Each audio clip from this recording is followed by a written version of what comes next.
What is up, everybody? Welcome back to 9 to 5 Gamers, and I hope the vibes look good for what I'm about to do, because I was scrolling through Facebook and somebody just not uploaded, but on Facebook they posted that there was a new game coming out from Cmon, and the minute I saw it, I was like, I need to go home and I need to record a video of my reaction to seeing this. I'm not going to look at anything because I'm genuinely excited about this title, and that is Metal Gear Solid, man. Metal Gear Solid input. I'm going to go ahead and insert the that Solid Snake, right? Like, oh my gosh, I grew up loving this game, and the fact that there is a game coming out, and it's for pre-order, not Kickstarter, so I'm very excited about this. I don't know about y'all, but I am super hyped, and so I'm going to go ahead and set up the scene so that you guys can watch me react to this video. So let's get that set up.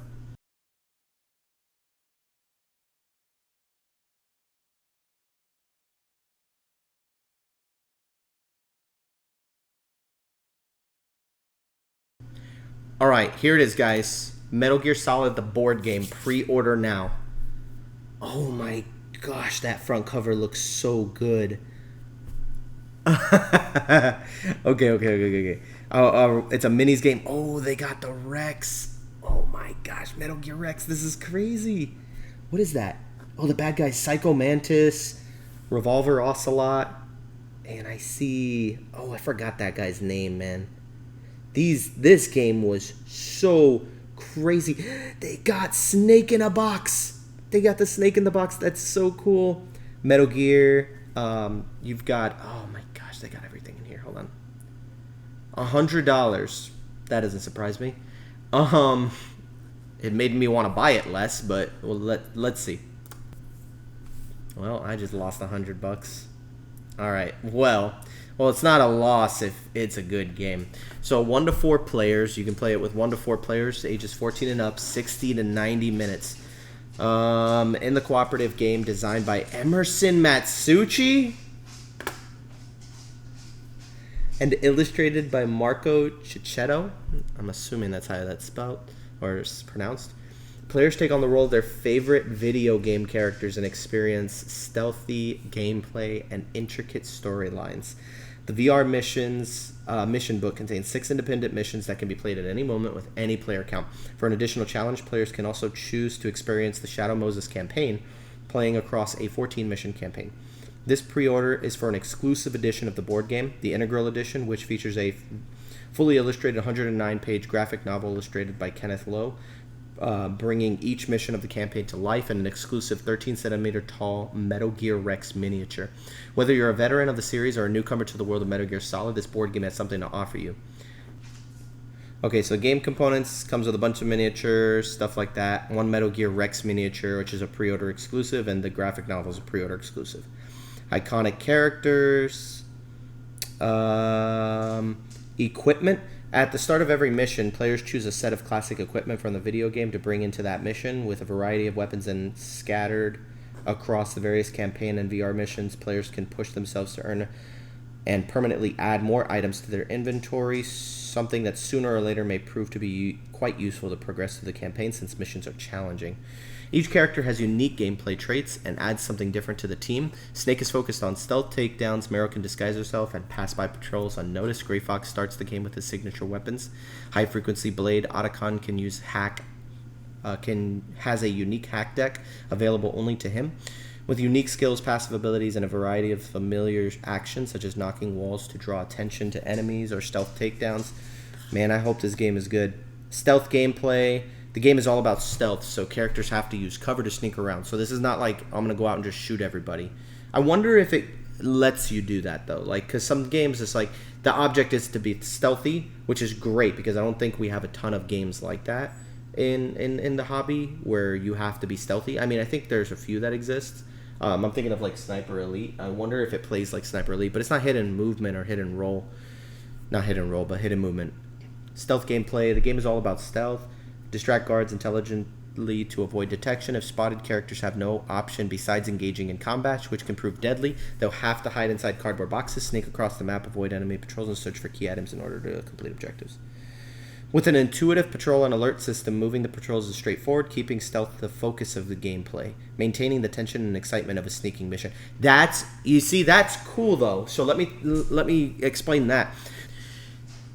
I think the really cool part about this, and this is something that I want to hear, is that with an intuitive patrol and alert system, moving the patrols is straightforward, keeping stealth the focus. Meaning that the movement of the patrols, which is something you're obviously going to have to do, the game isn't going to do this for you, obviously, but they made it very simple, right? Because they said it's intuitive, it's straightforward, and it keeps the stealthy part is where you spend the majority of your time.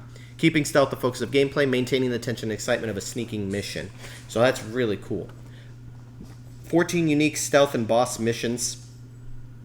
Follows Snake and his companions through the Shadow Moses campaign and a progressive story.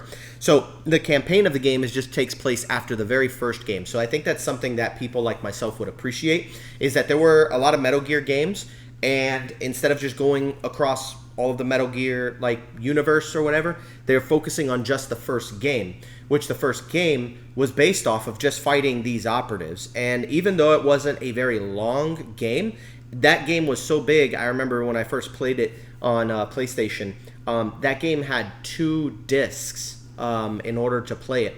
And I remember that during the PlayStation 1, we didn't have a lot of money growing up, and so like for us, we couldn't afford a memory card. They were very expensive. And so it's like my parents were like, what was the point of buying the system if you have to buy all this stuff? So we didn't even have a memory card to play games. So we literally would leave our PlayStation on overnight. We would just waste so much electricity, which honestly, all the money we could have just spent on a memory card just went to the electricity bill.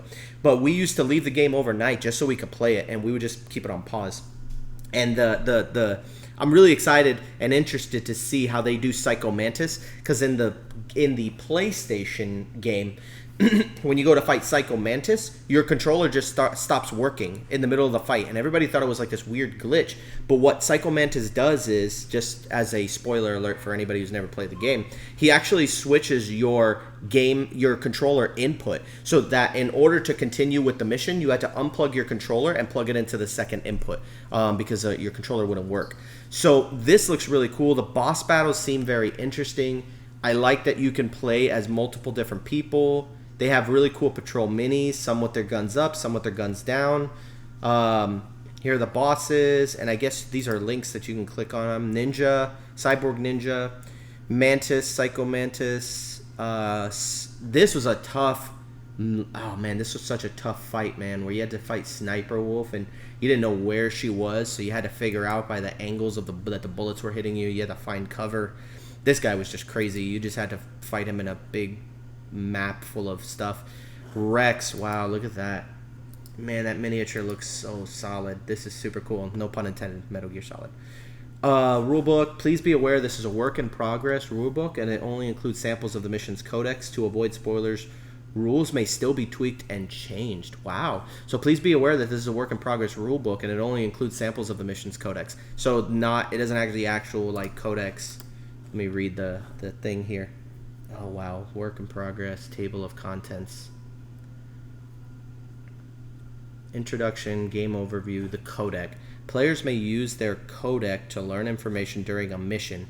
When a player figure moves over a codec number, or a player finds a codec number on game component, use that number to look up its codec entry to learn more about it. Keep an eye out for codec numbers throughout the Metal Gear Solid the board game to discover a secret or two. Game board codec numbers. Some codec numbers are found on the game board. These codec entries can only be called once per stage by the players whose figure is on the space containing the number. That's so cool. So the codec numbers are literally just hidden throughout the levels on these 14 game tiles, and if you happen to find one, you can use the codec number and it'll give you specific, maybe it'll probably give you like hints, clues, gear, things like that. That's super cool. There's sneaking stages, boss stages. Here are the components. Oh my gosh, look at all these tokens. A lot of dice, ammo tokens. Okay, so there's missile tokens, focus, 16 action tokens, 4 terminal tokens, Trap tokens, so there's going to be traps and things you have to watch out for. Ammo, because you probably need to pick up ammo in order to use your guns. I wonder how that mechanic works. Each day's roster shows the player count and which characters are allowed at each count. Okay, so they have specific players for specific counts, so you can only play with Otacon if you play with 4 people. That's interesting. That makes sense. Memory box. Oh, cool. Oh my gosh, bro, that's fire. Okay, so just in case, it says the memory box is used to store any equipment cards unlocked during the game sessions. At the end of each game session, place all unlocked equipment cards into the memory box. These may be used in any mission played next. Stuck in a story mission, play VR missions to unlock new equipment to help this out. And the VR missions were there to help out with certain things. But the equipment card box, just so you guys know, that is a PlayStation 1 memory card. That's exactly what I was just talking about, because you needed one of those to play the game.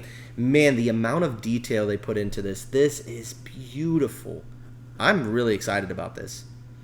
1-player game must be played with Snake. In a 2-player game, both Snake and Meryl must be used. That right there, I could see people having a problem with. Personally, I don't have a problem with that, because I realize that maybe Otacon, he has a very specific way that he plays that you wouldn't actually be able to beat the game with just him. But if you have 4 players, he'll have a specific skill set that'll be very helpful to the group and make a 4-player game worth playing. But then some people might say, that's kind of dumb. What if I just want to play as the Cyborg Ninja, but I can only play with him at the 3-player count? So I could see that being an issue for some people. To me, it doesn't really deter me. I think that's kind of cool. I don't think it's that bad. And I don't know. I don't know if there's anybody that would want to play Otacon solo. Players fail a stage when any player is killed in action. KIA. Failure conditions. Starting equipment. Oh, they got the Nikita launcher. This is really cool, man. Basic concepts. Performing actions. Standard player actions. Sneak, dash, hand-to-hand combat. Hand-to-hand attack. Combo attack. Focus, drag the body, interact with something. That's kind of cool. Knock and draw attention. Player's line of sight, so they have LOS in the game. Enemy line of sight. Good to know. Attacking, passive abilities, focus tokens. Noise and drawing attention, so there's going to be alert tokens, which they did a really good job with that in Zombicide, even though some people don't like the Zombicide alert noise system. This is cool, man. Gain a disguise. Add or subtract. And I remember that too, because that was in the game where Meryl was dressed as a guard, and then as she walks away, you could kind of see with her derriere that she had this kind of like hippie walk, and that was how he knew that was like a girl. And he was like, yeah, that's out of place. That was a cool detail. Also, the codec thing was kind of cool too, because in the game, I remember in the game that there was a mission we got stuck on for so long, so we had to go to a like Walgreens or something to look up the magazines to figure out how to pass that part, because they had like they used to have magazines that would teach you how to play the game and like stuff like that. And so we looked it up and we found out that there was a codec number we had to call, but it's like, we need to call Meryl, and they would keep saying, we need to call Meryl, we need to call Meryl, we need to call Meryl. And I was like, I don't know how to call Meryl. There's no codec number. But if you had looked in the game, in the little insert that has like the rule, or not the rules, but like the how the game functions, Meryl's code was in there in a picture when they were describing and talk about what the codec is. Meryl's picture's there and it has her codec number, and that was the way that you got it, was inside the game insert. Bro, they went above and beyond. This has got to be one of the greatest games of all time.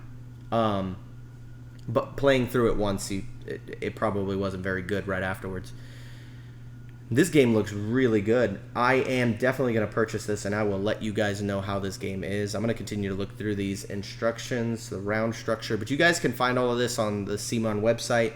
I don't want to make the video too long. I just wanted to scroll through some of this stuff and talk about the enemy phase. Let me see that real quick. Hold up.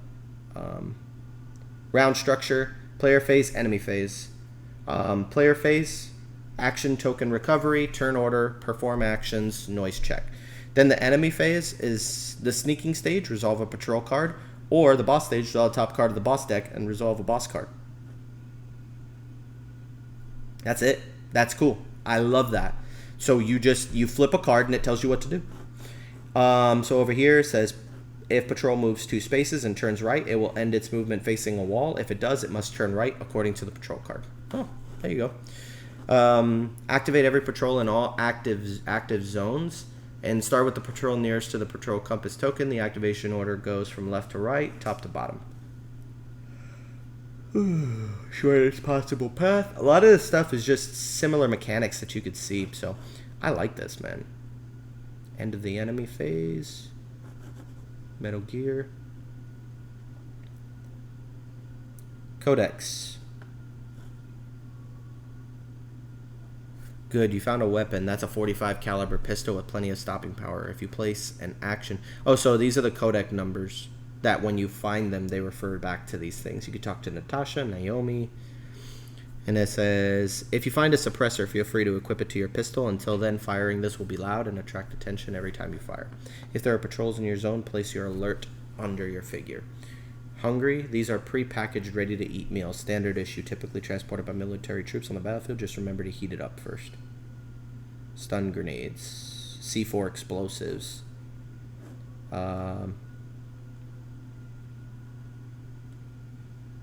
Gas mask. Looks like you found a security card. Oh, these are cool, man.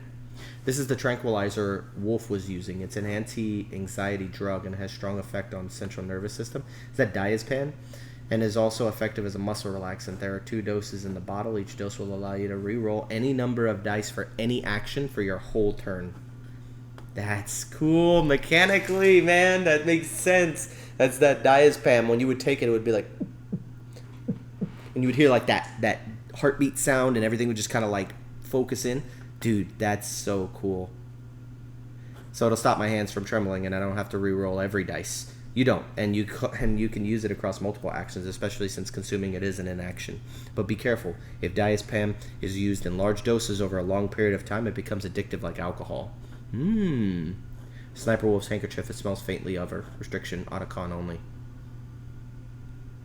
This is Sniper Wolf's handkerchief. It smells I remember that from the game as well. Man. Dude. Rulebook. 17 pages. That's page 15 pages. And it's all illustrations and examples. That's how the Zombicide rulebook was. There's not like a super ton of text. It looks like it's going to be an easy learn. And you just run through this game. Now, I don't know if it's going to be worth the $100 price tag, because that's very steep. But, I mean, it does come with a lot of minis. It's not even a lot of minis, to be honest. There's not that many, right? There's 12, 13, 14, 15, 16, 17, 18, 19, 20, 21, 22, 23, 24, 25, 26. 26 minis. I think that's a decent amount. I love that memory box, though. That memory box is cool. Codecs, 1 Shadow Moses campaign book, 1 VR missions book, 1 rule book, codec book. That VR missions, I'm interested in seeing that, though. Was that in here? I didn't see that here. I don't understand how the VR missions. That's codecs. Codec. Yeah, so they don't have a VR mission, a sample of the VR missions book. I don't know what those look like and what that'll be, but apparently it's some kind of like little side missions that you can do that will allow you to gain extra items and things like that, so that you can get through your missions a little easier. Okay, free digital content. This is cool, man. This is really cool. I think that this game is going to be awesome. Well, anyways, I really like this. This looks really good. I'm impressed. I'm going to buy this. Anyway, that's it, man. And I'm really excited for this Metal Gear game. I don't know about you guys. I hope that this look through gave you guys exactly kind of what you wanted to see as far as like the game goes. You could always just go to the website, watch it, and look through all this stuff. But hopefully, I know that sometimes it's like I've seen videos of people who will just read stuff. And, for example, when I play Overwatch, there are YouTube channels that all they do is read the patch notes, like every time they fix characters and stuff.